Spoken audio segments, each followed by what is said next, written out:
The little engines were busy clearing their railway of leaves and broken branches. Peter, Sam, and Rusty often worked together. One day, Rusty helped Peter Sam to a water tower.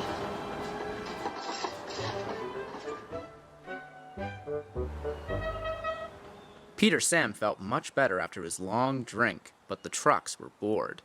Let's break away! Their loads were heavy, and the couplings old. One snapped.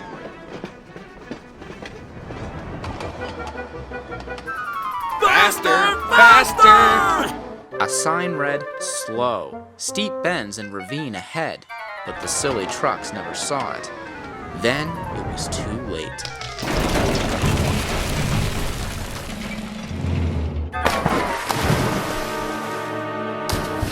Peter Sam arrived at the scene of the disaster. His driver sighed. This was our fault. We didn't secure them properly. We'll have to get help to pull them out. The thing controller will be very annoyed. And he was. You will work in the yards until I can trust you again. Duncan was delighted with Peter Sam's dilemma. Fancy not securing your trucks on a hill. They'll come back to spook you and your special funnel. Woo! And who's to say you're not afraid of ghosts? Ghosts? Things that go bump in the night. Rubbish! Well, I'll tell you a story that'll make your funnel quiver. A long time ago, a little engine was returning home. It was a misty, moonlit night. Suddenly, the engine lost control and plunged over the side into the swamps below.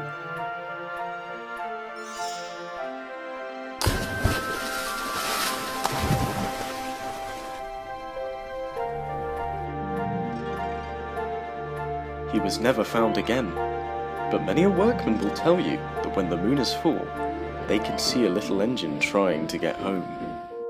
But he never reaches the other side. So what do you think of that, Duncan? Pah! Nonsense! Oh, never mind him, Peter Sam.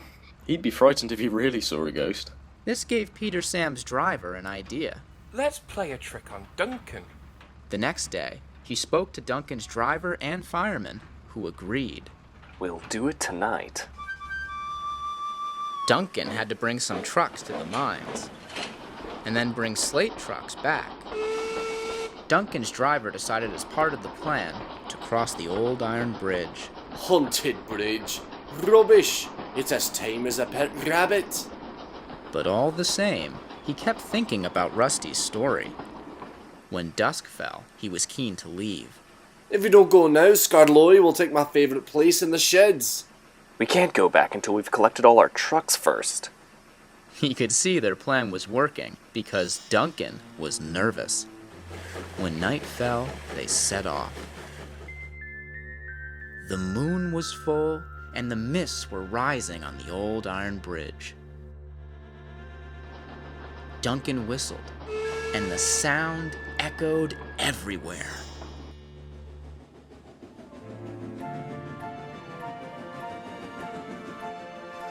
Then ahead, he saw flickering lights. His driver knew they were only little insects that shine brightly at night, but to Duncan, they looked like an engine.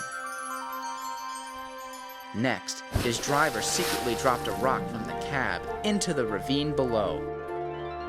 It's the ghost! Take me back! Take me back, please! When Duncan reached the safety of his shed, he closed his eyes tightly. Spooked, are you, Duncan? No, I'm asleep. And Duncan refused to open his eyes. He did, though, when he thought his driver wasn't looking, just to make sure he was still there.